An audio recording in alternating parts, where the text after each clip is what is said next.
அனைவருக்கும் வணக்கம். சுப மாரிமுத்து. நான் திருப்பூர்ல இருந்து பேசுகிறேன். இப்பொழுது மூல நட்சத்திரம் தனுசு ராசியில் பிறந்தவர்களை பற்றி இன்றைக்கு நம்ம இந்த பதிவுல பார்க்க போறோம்.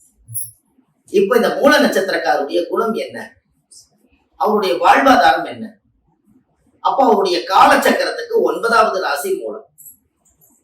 காலச்சக்கரம் என்பது என்ன? மேசம், ரிஷபம், மிதுனம், கடகம், சிம்மம், கன்னி, துலா, விருச்சிகம், தனுசு. அப்ப இது 9வது ராசி மூல நட்சத்திரம் தனுசு ராசியா வரும்.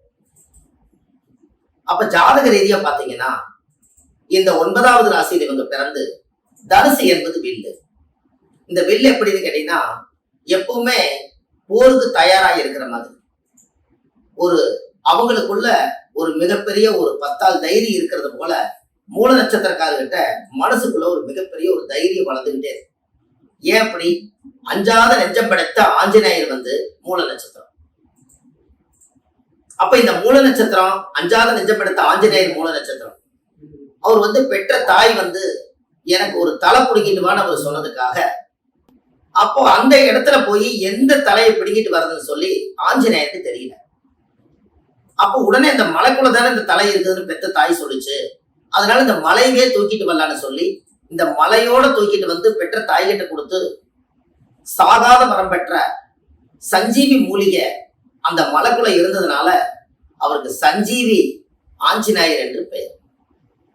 இப்ப பாருங்க, அவர் மலையை தூக்கக்கூடிய சக்தி இருக்கும் போது மூல நட்சத்திரத்துல யாராவது ஒருத்தர் பிறந்தாங்கன்னா அவங்களுக்குள்ள ஒரு தைரியம், அவங்களுக்குள்ள ஒரு வீரியம், தன்னம்பிக்கை, இதெல்லாம் அவங்களுக்குள்ள கூடவே பிறந்திருக்கும். அது பெண்களா இருந்தாலும் சரி, அது ஆண்களா இருந்தாலும் சரி. ஏன் அப்படி? அந்த இடத்துல தனுசுல ஏன் அந்த காலத்துல வில்ல கொண்டு போய் வச்சாங்கன்னா எத்தனை பேர் வந்தாலும் அந்த போர்ல போய் நம்ம ஜெயிச்சு நம்ம வீரன்னு காமிக்கணுங்கிறதுக்காக வீர ஆஞ்சநேயர் என்று பேர் சுற்றி அவர் வெற்றி பெற்றார். ராமருக்கே போர்ல நிறைய போராட்டங்கள்ல என்னால ஜெயிக்க முடியுமான்னு நினைக்கும் போது ஆஞ்சநேயர் உத்தரவு கேட்டு அந்த போர்ல ஜெயிச்சு ராமரவே ஒரு மிகப்பெரிய ஒரு சக்தியால அவர் காப்பாத்தினார். அவருக்கு ஒரு சோதனை வரும்போது அந்த ஆஞ்சநேயர் இருக்கக்கூடிய தைரியம் தான் ராமருக்கு அந்த காலத்துல ஒரு ரொம்ப ஒத்தாசனையா இருக்கு. அப்ப இதுல இருந்து என்ன தெரியுது? இந்த மூல நட்சத்திரத்துல ஒரு சிலர் சொல்றாங்க ஆண் மூலம் அரசாலும் பெண் மூலம் நெருமூலம்னு சொல்றாங்க. அது சாத்தியமே இல்லாத வார்த்தை. ஆதி காலத்துல அதை எப்படி சொல்லி வச்சாங்கிறது முன்னோர்கள் அது நம்மளுக்கு இதுவரைக்கும் அது அறியாத ஒரு விஷயமா இருக்கு.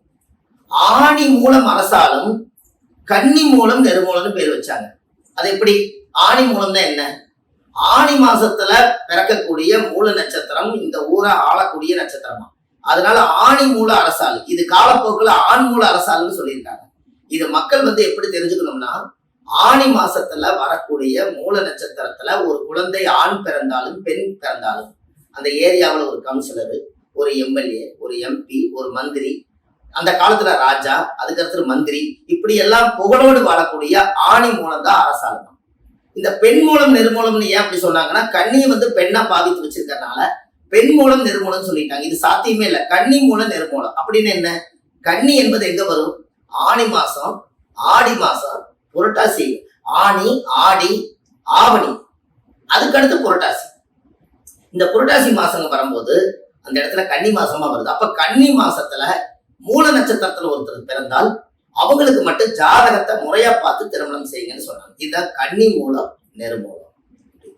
அப்ப பாத்தீங்களா, இந்த மூல நட்சத்திரத்துக்குள்ள இவ்வளவு ரகசியம் இருக்கு. நம்ம எத்தனையோ பெண்களை வீட்டுல வச்சுட்டு மூல நட்சத்திரம், இந்த மூல நட்சத்திரக்கார கல்யாணம் பண்ணா மாமனாருக்கு ஆகாது, இப்படி எல்லாம் சொல்லி எத்தனையோ பெண்களுடைய வாழ்க்கை இன்னைக்கு சீரழிஞ்சு கிடக்குது. அவங்க கிட்ட இருக்கக்கூடிய தைரியத்தை பாத்தீங்களா? ஆஞ்சநேயருங்கிறது மிருகத்துல குரங்கா வச்சிருக்காங்க. குரங்கு குட்டியை பார்த்தீங்கன்னா வயிற்றுல தாவிட்டு அதுவும் சாப்பிட்டுட்டு தன்னுடைய குழந்தைக்கும் குட்டியை கொடுத்து தீனி கொடுத்து அது வளரும் போதே தன்னுடைய குழந்தையும் வளர்த்துக்கிட்டே வரும். அப்ப என்னைக்குமே ஒரு மூல நட்சத்திரக்கார் கல்யாணம் பண்ணி குழந்தை பிறந்துச்சுன்னா அந்த குழந்தைக்காகவாது அவங்க வாழ்க்கையில வாழ்ந்தே தீர்வாங்க. ஏன் அப்படி? அந்த மூல நட்சத்திரம் என்பது எங்க வருது? பெண் நாயா வருது. அப்ப மூல நட்சத்திரம் பெண் நாய். இந்த பெண் நாய் என்ன பண்ணுன்னா குட்டி போட்டா யாரோ ஒருத்தர் குட்டி தூக்க வராங்கன்னு கடிச்சு போடும். அதனால இவங்க என்ன பண்ணிருவாங்கன்னா அது வரைக்கும் அந்த நாய்க்கு சாப்பாடு வைப்பாங்க. அதுக்கப்புறம் குட்டி போட்டா கடிச்சு போடுன்னு துரத்தி விடுவாங்க. இதை துரத்தி விடும் போது பாத்தீங்கன்னா இந்த குழந்தைகளும் இந்த குட்டிகளும் சேர்ந்து வாயில கவிட்டு போய் ஒரு இடங்கிறது 2 இடம் மாத்தி அந்த குட்டிகளுக்கெல்லாம் பாலை கொடுத்து தன்னுடைய பெத்த பிள்ளைய காப்பாற்றக்கூடிய ஒரே சக்தி 27 நட்சத்திரத்துல மூல நட்சத்திரத்துக்கு மட்டுமே இருக்கு. இத பெண் நாய். அப்ப நினைச்சு பாருங்க. இதே திருவாதிரை நட்சத்திரம் எடுத்தீங்கன்னா அது ஆண் நாயா வரும். இது மூல நட்சத்திரம் என்பது பெண் நாய். அப்போ மூல நட்சத்திரக்காரருடைய வாழ்க்கை எவ்வளவு பிரச்சனை வந்தாலும் அவங்கள கல்யாணம் பண்ணா இந்த தைரியம் கணவனுக்கும் கூட ஒரு தைரியமாயி நம்ம மனைவி இருக்கும் போது எனக்கு என்ன கவலை அப்படிங்கிற அளவுக்கு அந்த வாழ்க்கையை கெட்டியா குடிச்சு வாழக்கூடிய ஒரே சக்தி இந்த மூல நட்சத்திரத்தை உண்டு. அவங்க பாருங்க, சும்மா எங்கேயாவது ரோட்ல போக சொல்லுங்க, கையில ஏதோ ஒரு பைய பிடிச்சுதான் போவாங்க. அவங்க தனியா நடந்தே போக மாட்டாங்க. அதே போலதான் ஒரு குரங்கு ரோட்ல போச்சுன்னா ஏதோ ஒண்ணு கையில வச்சிருக்கு, இல்லாட்டி தன்னோட குழந்தைய வச்சிருக்கும். சும்மாவே இருக்காது இந்த 2 கையும். அது போல எதையும் இறுக்கமாக பிடித்து கொண்டு அந்த ஒரு தைரியத்தோடு இந்த உலகத்துல உண்மையும் நேர்மையோடு வாழக்கூடிய ஒரே சக்தி இந்த மூல நட்சத்திரத்துக்கு உண்டு. இத பெரும்பாலும் இதனுடைய ரகசியங்கள் தெரியாம ஏதோ பேசி இந்த பெண்ணை கல்யாணம் பண்ணா மாமனார் போயிடுவாரு. மாமனார் போறதுக்கு உண்டான விதி அவர் ஜாதகத்துல இருந்தா போவாரு. இவங்க போய் அவங்களை அடிக்கிற மாதிரி இருந்துச்சுன்னா அவங்க கல்யாணமே அங்க நடக்காது. இது நம்ம தெரிஞ்சுக்கணும் அல்லவா? அப்போ அந்த ஜாதகத்துல நிறைய தெரிஞ்சுக்க வேண்டிய விஷயம் இருக்கா இல்லையா? மூல நட்சத்திரம் மாமனாருக்கு ஆகாதுன்னு சொன்னா அப்ப இந்த உலகத்துல எத்தனை மூல நட்சத்திரத்துல பிறக்கிறாங்க, அத்தனை பேர்த்துக்கு மாமனார் சரியில்லாம போகுமா அப்படின்னு கேட்டா அந்த ஜாதகத்தினுடைய ரீசன் இன்னைக்கு வரைக்கும் ஒரு சிறப்பான காலகட்டத்தை அதை அனுபவிக்க முடியும். அப்ப கண்டிப்பா உங்களுடைய வாழ்க்கையில பாருங்களேன், இந்த மூல நட்சத்திரத்துக்கு ஒரு அருமையான கோயில் உங்களுக்கு சொல்றேன். இந்த கோயிலுக்கு நீங்க போயிட்டு வந்தீங்கன்னு சொன்னால் உங்களுடைய வாழ்க்கையில மிகப்பெரிய மாற்றம் ஏற்படும். நாமக்கல் மாவட்டத்துல ஆஞ்சநேயர் ரொம்ப உயரமாக ஆதி காலத்துல இருந்து நாமக்கல் பக்கத்துல ஆஞ்சநேயர் கோயில் ஒன்று. அவருக்கு தலை உச்சியில வெண்ணெய் வச்சு வெத்தலை மாலை சாத்தி துளசி மாலை சாத்தி உங்க ஜாதகத்துல பேர் அர்ச்சனை பண்ணி ஒரு முறை உங்களுடைய ஜாதகத்தை கொண்டு போய் ஆஞ்சநேயர் மூல நட்சத்திரத்துல பிறந்ததுனால மூல நட்சத்திரக்காரர் போய் அந்த ஜாதகத்தை கொண்டு போய் பாதத்துல வச்சு எடுத்துட்டு வந்துட்டால் பட்ட தோஷம் எல்லாம் பறந்தோடி போகும். இது இந்த மூல நட்சத்திரத்துக்கு உண்டான இந்த பதிவு. கண்டிப்பா நீங்க இந்த மூல நட்சத்திரத்தை பத்தி நீங்க இந்த பதிவுல பார்த்துட்டு இது உங்களோட போகக்கூடாது. இன்னும் எத்தனையோ பேர் உங்களை மாதிரி மூல நட்சத்திரக்காரர் இருப்பாங்க, அவங்களுக்கு எல்லாம் ஷேர் பண்ணுங்க. கண்டிப்பா உங்களுடைய வாழ்க்கையில ஒரு நல்ல மாற்றம். உங்களுடைய வாழ்க்கையில இதை விட உங்களுக்கு எதுவுமே இல்லை. இதுதான் மூல நட்சத்திரத்துடைய பிரம்ம ரகசியம். 27 நட்சத்திரத்துல மூலம் என்பது என்ன உங்களுக்கு தெரியுமா?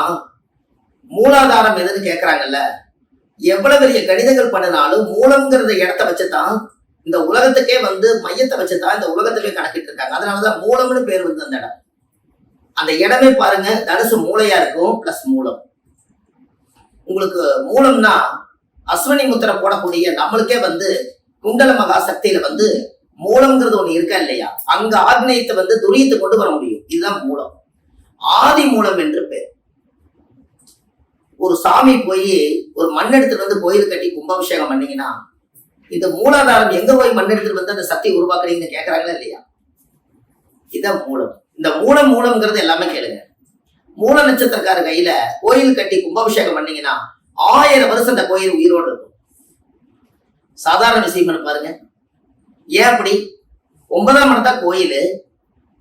காலச்சக்கரத்துக்கு அது 9வது வீடு தான் தனுசு.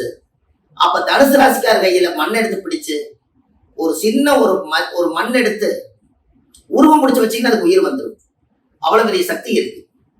அந்த நட்சத்திரக்காரர்களுக்கு அந்த கரு உருவாகக்கூடிய சக்தியும் நிறைய குழந்தைகளை பெற்றுக்கக்கூடிய சக்தி மூல நட்சத்திரத்துக்கு தான் உண்டு. ஆண் நாய் திருவாதிரை, பெண் நாய் மூலம். நாய்க்குட்டி எத்தனை குட்டி போடுது? நாய் 4-5 குட்டி போடும். அப்போ இவங்களா பார்த்து ஆபரேஷன் பண்ணா மட்டும்தான் இந்த மூல நட்சத்திரக்கார ஒரு குழந்தை 2 குழந்தையோட போதுங்கிறாங்க. அது விட்டீங்கன்னா 14 செல்வத்துக்கும் 16 குழந்தை பெற்று கொடுக்குமா. அவ்வளவு பெரிய சக்தி இனப்பெருக்கம் உள்ளது. யார்? ஒரு பெண் நாய் தான் இனப்பெருக்கத்தை உருவாக்கக்கூடியது. அது போலதான் சமுதாயத்துக்காக கட்டுப்பட்டு வாழும், தன்னுடைய புருஷனுக்காக கட்டுப்பட்டு வாழும், தன் குழந்தைகளுக்காக கட்டுப்பட்டு வாழும். நம்ம இந்த வாழ்க்கையில ஒரு கணவனை நம்ம அடைஞ்சிட்டா கடைசி வரைக்கும் நம்மளுடைய வாழ்வாதாரம் ஒரு சிறப்பான முறையில இருக்கணுங்கிறதுக்காக இந்த மூல நட்சத்திரத்துக்கு அவ்வளவு பெரிய பவர். அதனால இந்த உலகத்துல நாமக்கல் மாவட்டத்துல நரசிம்மர் கோயில் பக்கத்துலயே இருக்குது. நாமக்கல் ஆஞ்சநேயர் கோயில் அங்கேயே இருக்குது. 2 கோயிலும் எதுக்கு இருக்குது. அந்த கோவில்ல நீங்க முறையா ஒரு பிரசாதம் கல்கண்டு சாமிக்கு வச்சு நைவேத்தியம் பண்ணி மனதார அந்த மூல நட்சத்திரக்கார் ஒரு முறை அந்த கோயிலை வந்து மூல நட்சத்திரத்துக்கு அந்த கோயில்ல ஒரு 7 முறை சுத்தி வந்து தேங்காய் பழம் பூ மாலை கல்கண்டு வாங்கி அர்ச்சனை பண்ணி சாமி கும்பிட்டு வந்தீங்கன்னா இந்த நட்சத்திர தோஷம் நிவர்த்தியாகும்.